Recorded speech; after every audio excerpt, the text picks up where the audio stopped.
Sorry to wake you up. Apologies, but must thank each one of you for coming so early in the morning to attend this Masterclass on continuation and Secondaries fund.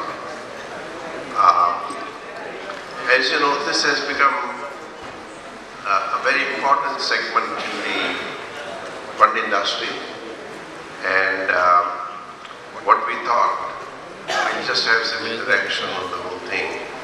We had sent a video to explain to you the basics, but it seems it has not reached to you. So what we will do is have some kind of introduction. Parul, would you like to join us on the podium? Nishchal, let me introduce my colleagues first of all. First we'll start with women. So Parul Jain, she leads the International Tax and Funds Practice. Nishchal Joshipura, again he leads private equity, M&A, structuring and cross-border deals.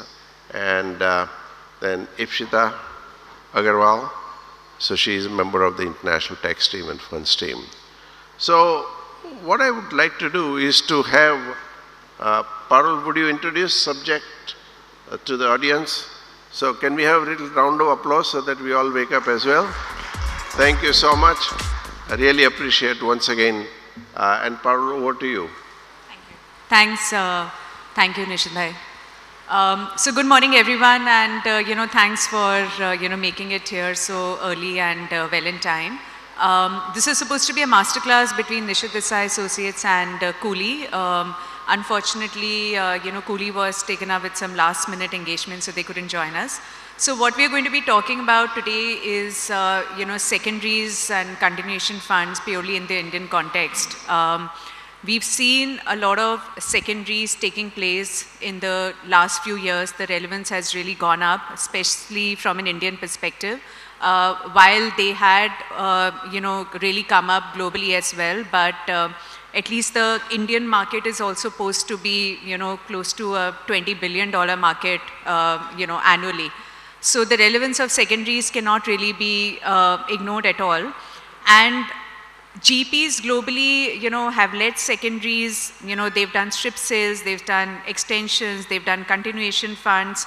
And typically when, the life of the fund is coming to an end, or there are investments which are not yet ready for maturity, or they would want to hold the investments for a period longer than the time at which they were supposed to be liquidated. That's the time when one starts thinking of secondaries, in the context of, let's say, multi-asset secondaries, single asset secondaries. Benefit of secondaries is multifold. Of course, it brings about liquidity for illiquid assets. It also brings about a fine balance amongst LPs, because LPs may have a choice of continuing with the asset, and some LPs might have a choice of also exiting.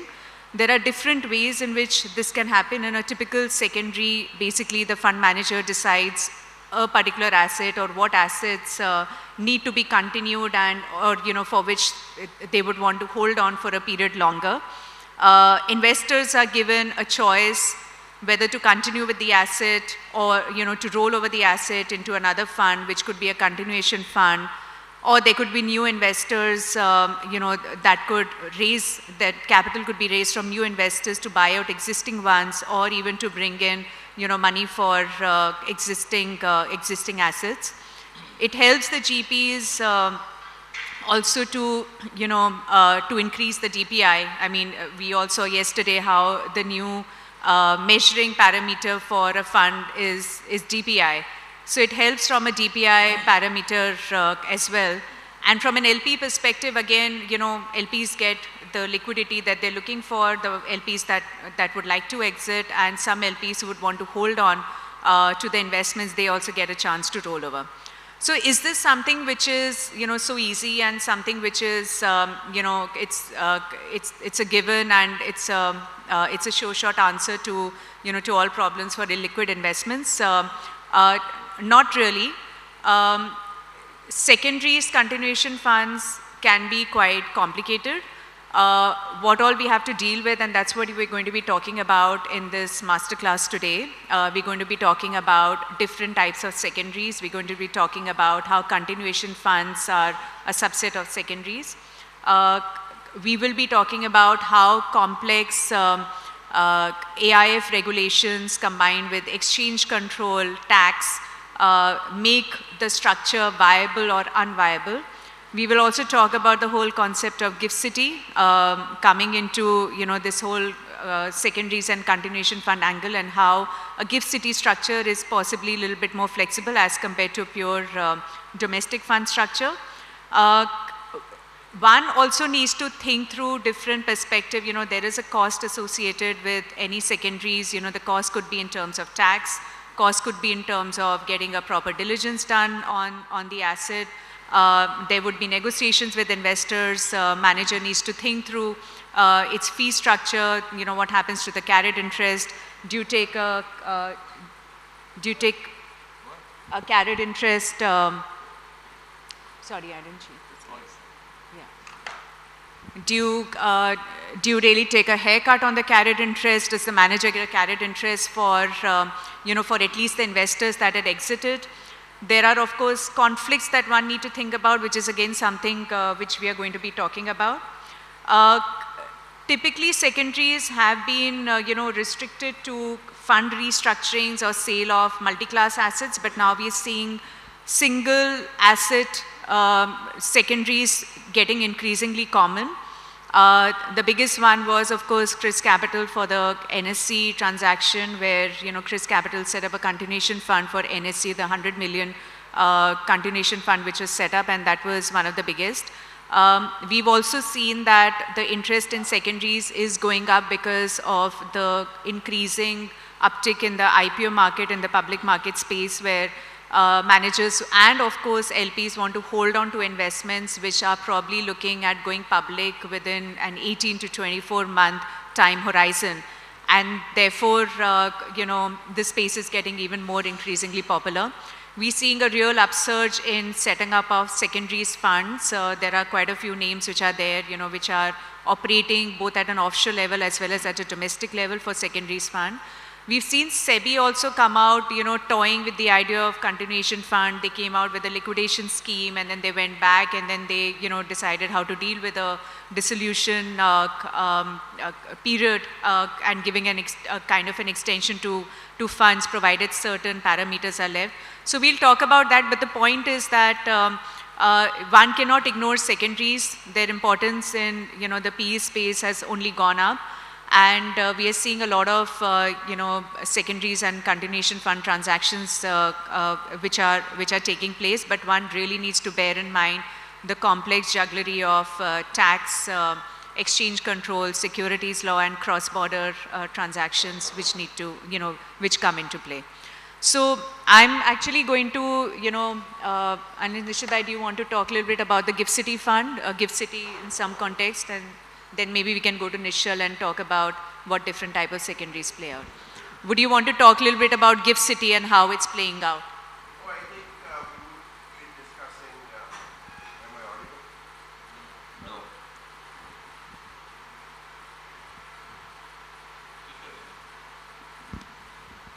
Yeah, I think. Is this audible? Oh, it's too loud, which I am sometimes. So I think Gift City is becoming a very important player, and particularly for the continuing and secondaries funds.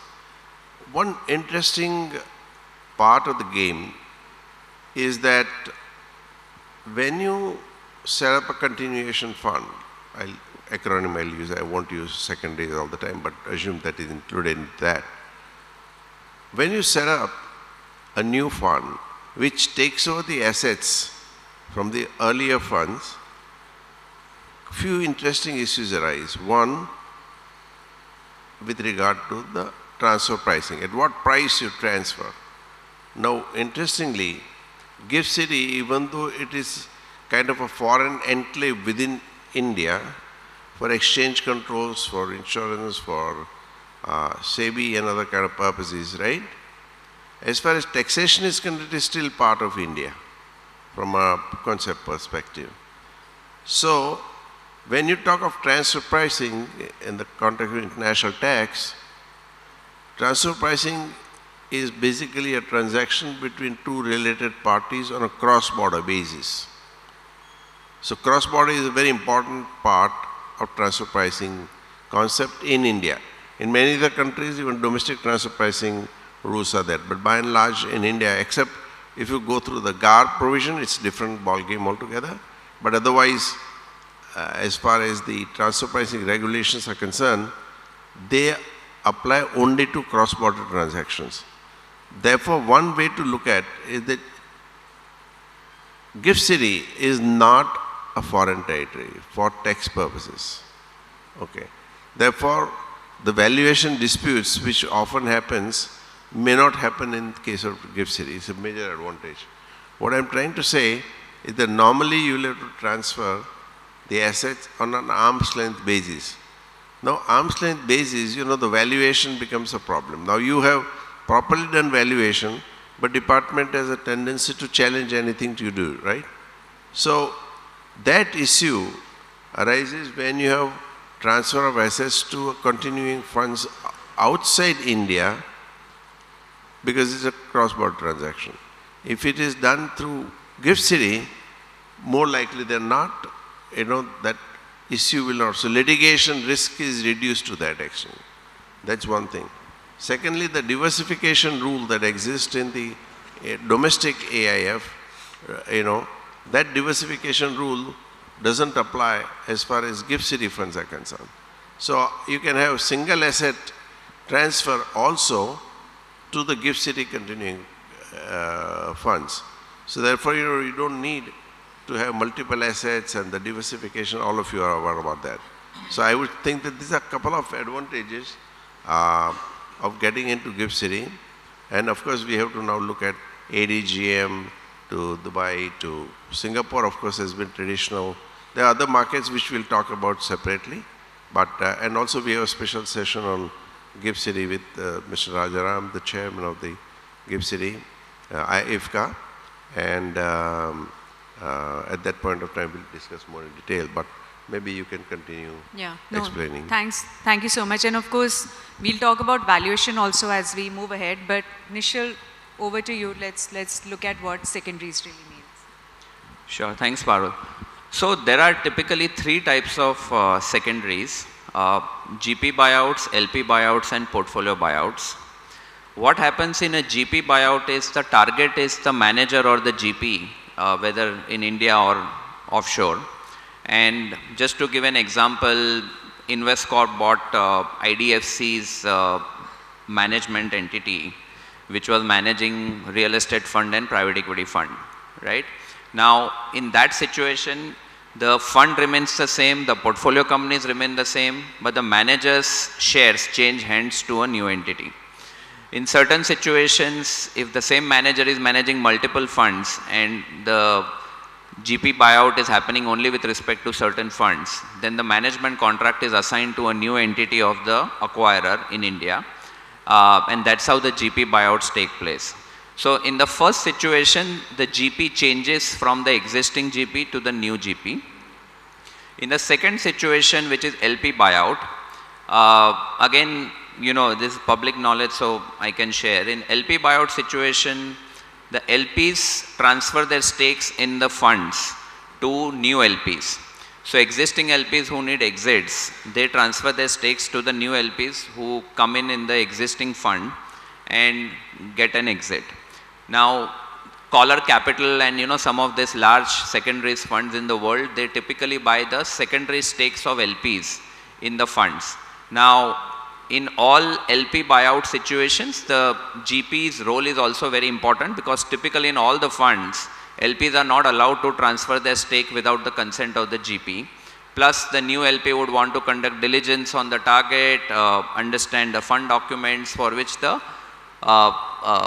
cooperation of the GP is very important.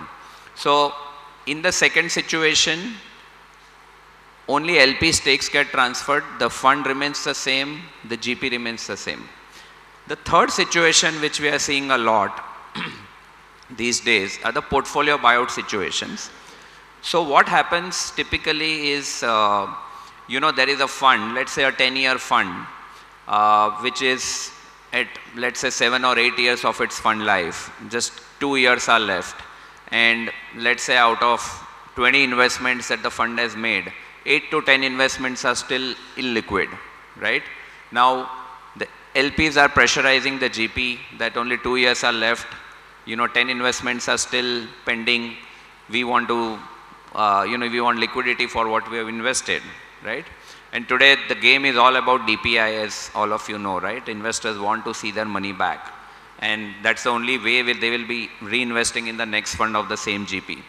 So what happens in portfolio buyout situations is there is a bundle of assets that is identified by the GP. And those assets typically are a mix of good assets and bad assets.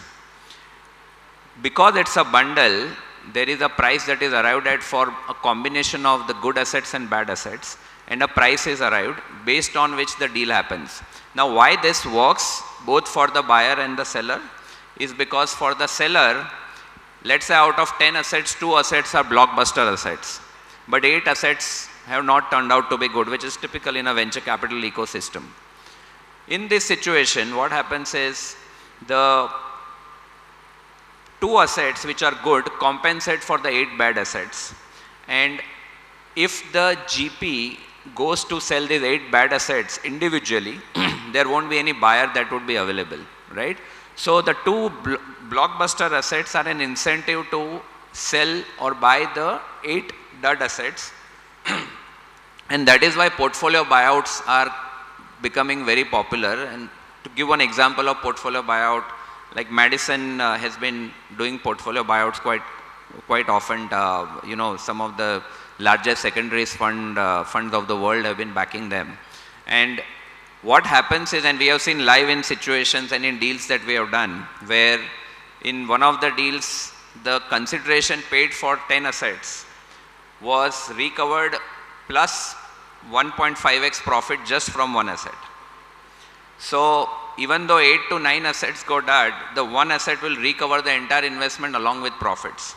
So this is where the portfolio buyouts are becoming very crucial, and internationally this period is also reducing. Typically portfolio buyouts used to happen, at between 10 to 12 years of the fund life.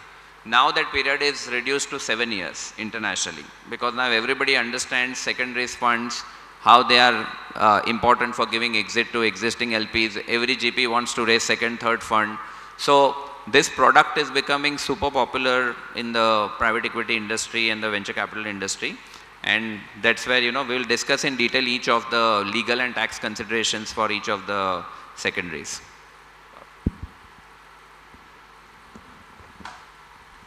Let's start with GP buyouts. Like Nishchal explained, GP buyout is where the target is the GP entity. And, you could have 2 situations where the GP is in India and the GP is outside India.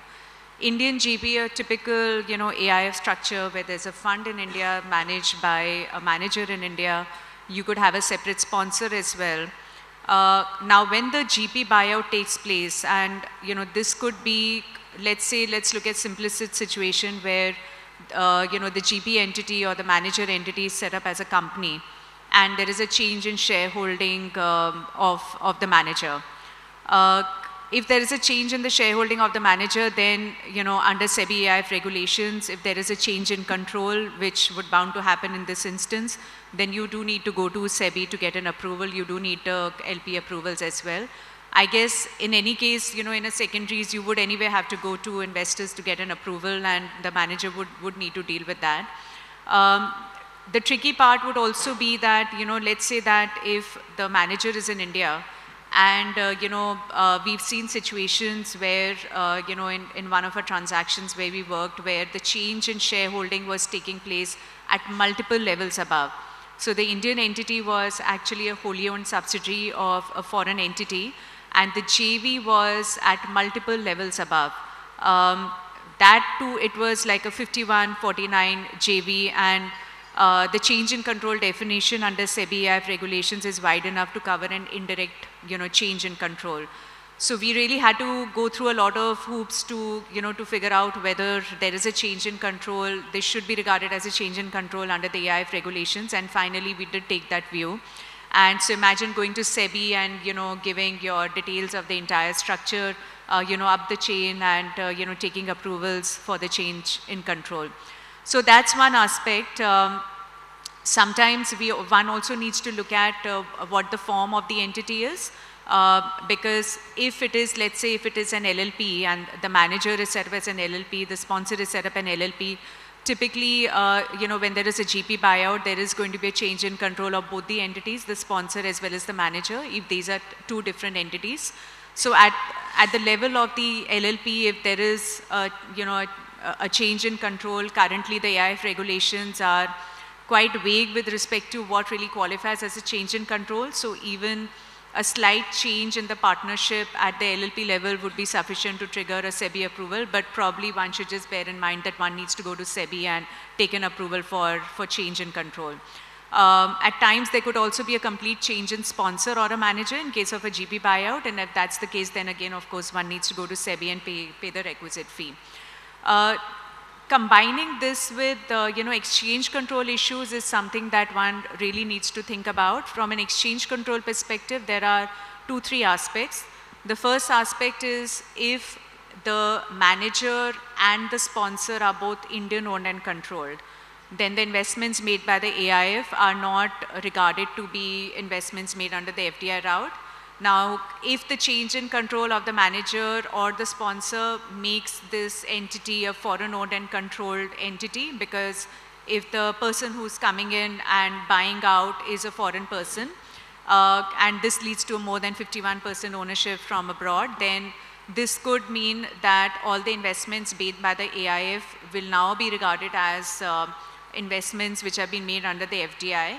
And while investments would already have been made earlier and, probably pricing and all for old investments may not have that much of impact, but there are certain sectors where investments have been made and now this is suddenly under the FDI route, then that really needs to be evaluated.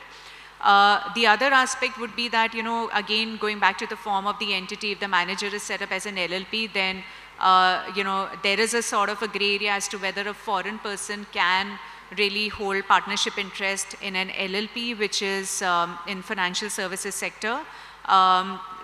In fact, combined with the aspect that if this manager doubles up as an investment advisor and a manager, then getting foreign investment, one will need to go and get a government approval. So multiple exchange control issues combined with SEBI issues is what one needs to think of.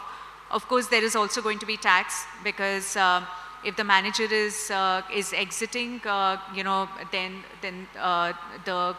the person who's the shareholder of the entity will need to pay tax, and one will need to think through 50 CA issues, 56 issues. There also going to be a valuation concern. How do you really value this entity?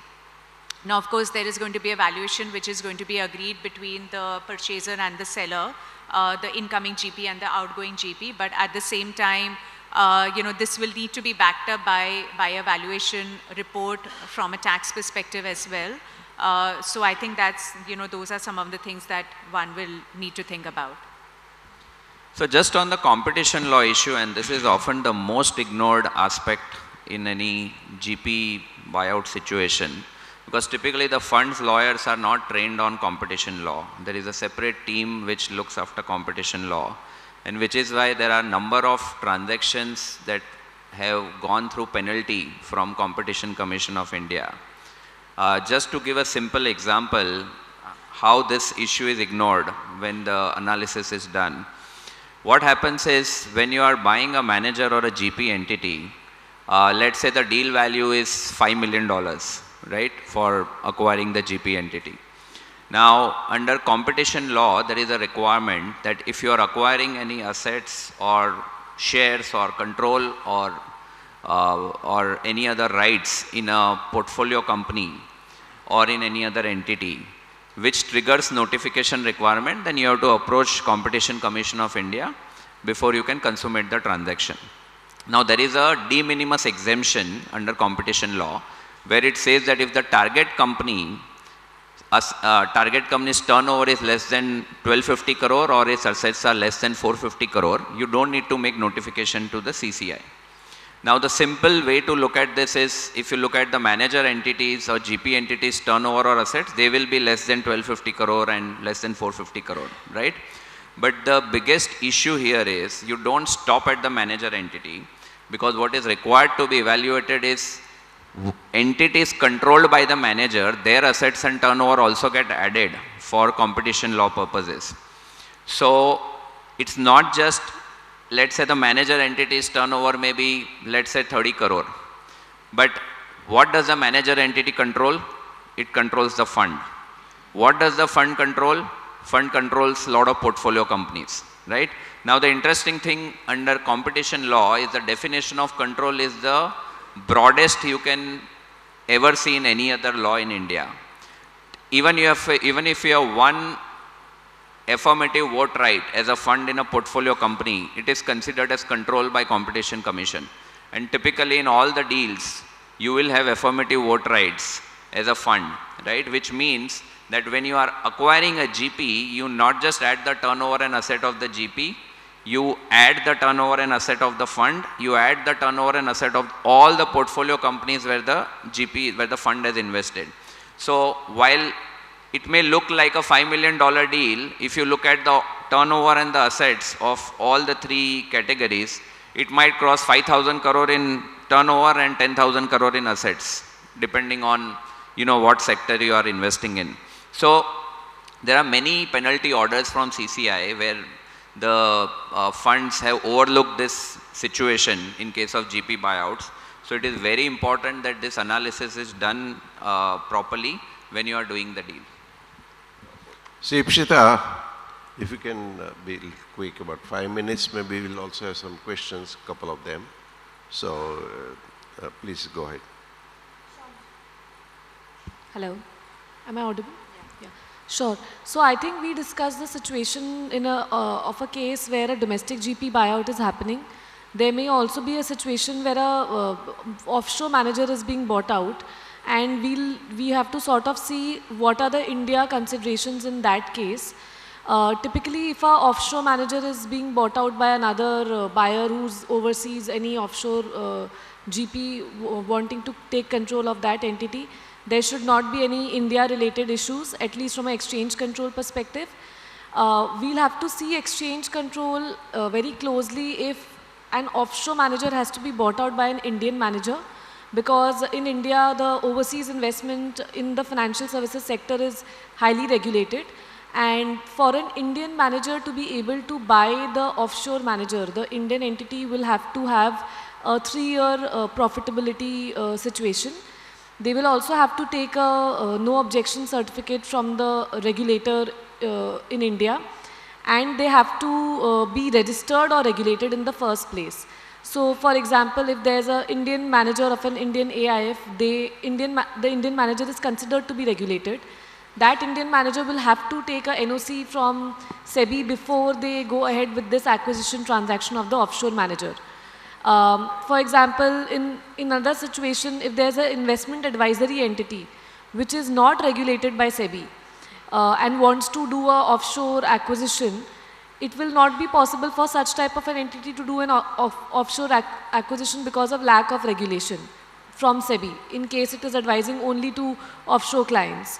So these issues one will have to consider.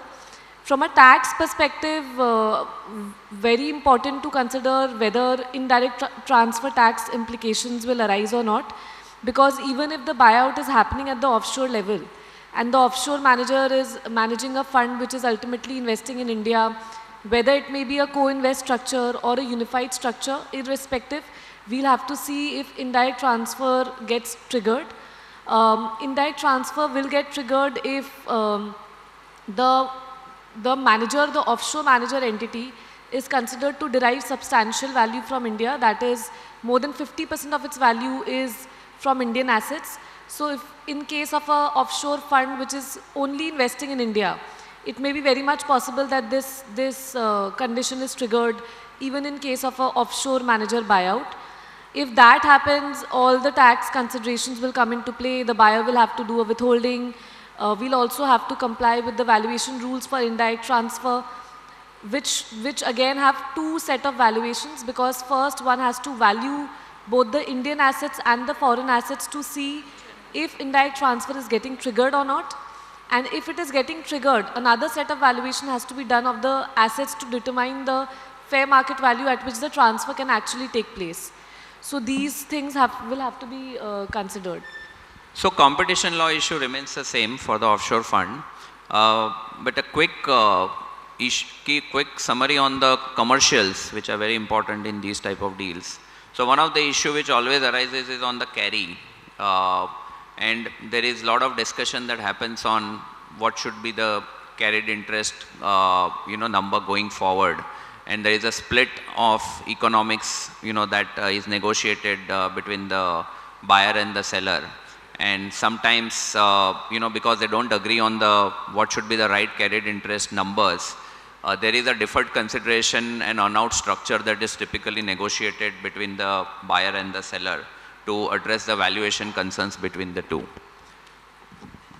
So one point here, I think you referred to carried interest.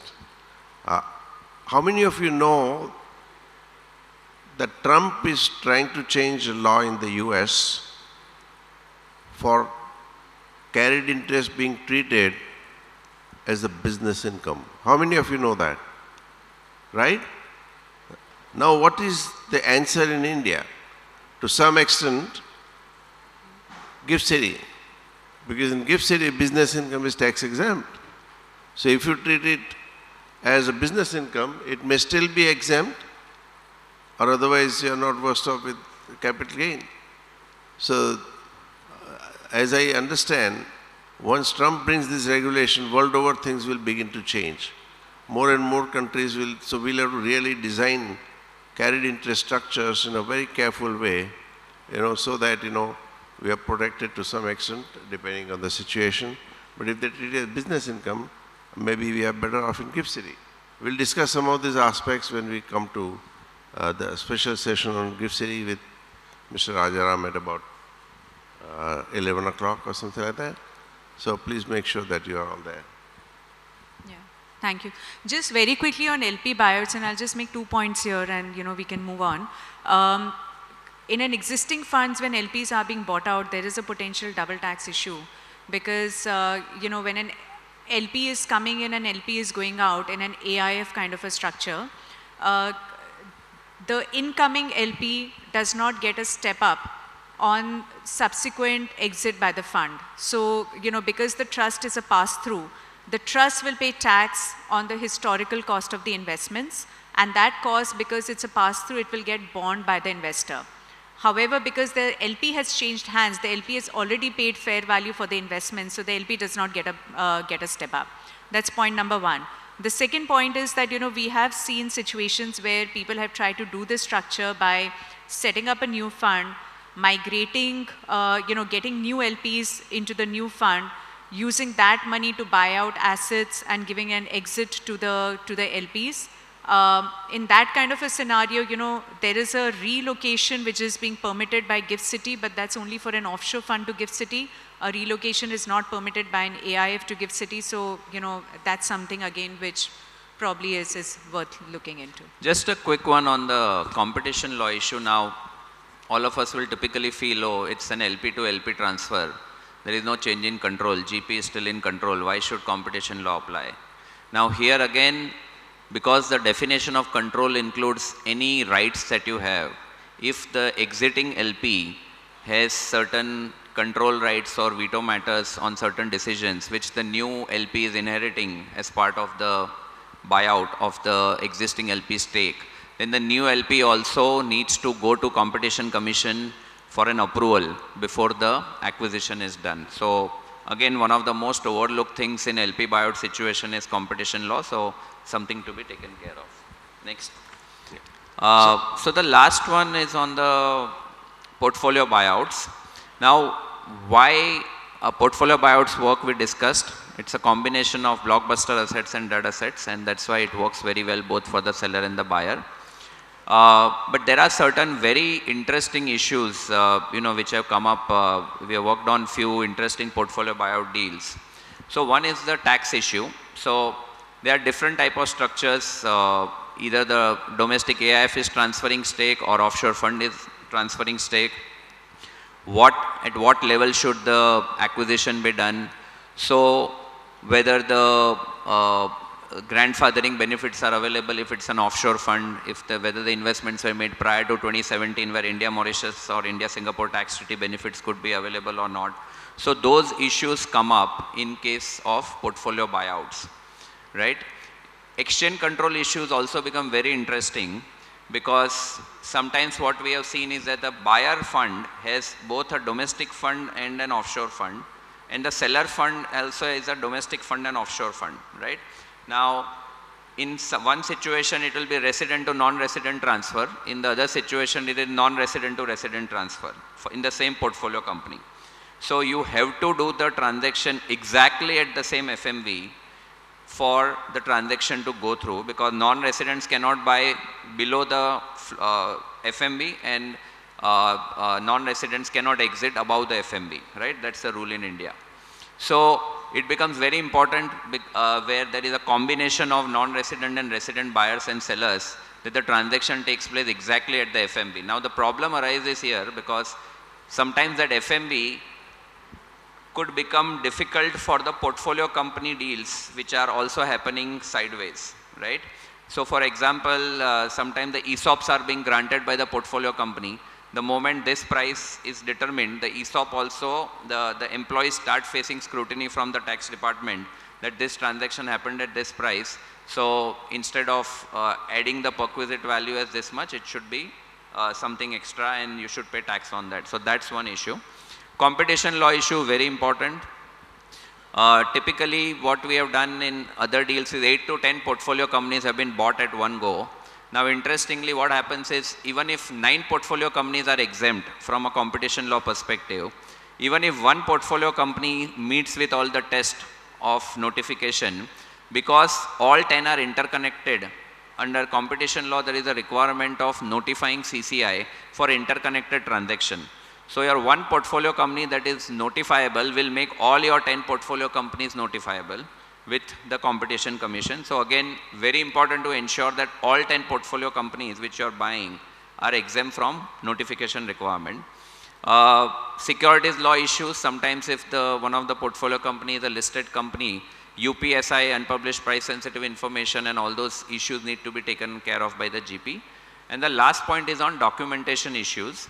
Again, this becomes very critical because there will be right of first refusals, right of first offers, tag-along rights, which will be there for the existing fund in the documentation with the portfolio company. And when they are transferring these assets to the new fund, we have seen situations where some of the existing shareholders of the company have exercised their ROFR and ROFO, which kind of, excluded that asset from the deal, which completely changed the entire dimension of the deal, because as I mentioned, it's a combination of blockbuster assets and dud assets. So, some of these issues come up in the portfolio buyout deal, but time is up, so we'll be happy to take a couple of questions before we end the session. Because time is up, but maybe there is always a grace period under law.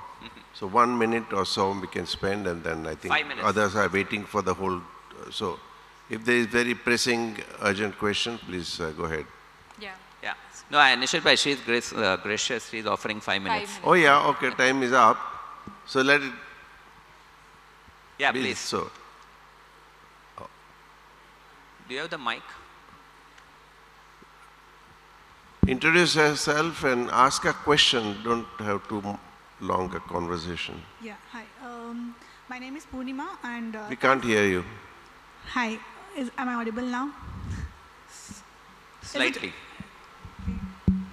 Yeah, hi. My name is Poonima. Thank you for the session, and this is very informative, especially, considering the NISM exam that we all have been preparing or writing, whatever that is. Yeah, couple of questions on the GP buyout. So what is the hygiene checks that we need to keep in mind vis-a-vis the trustee?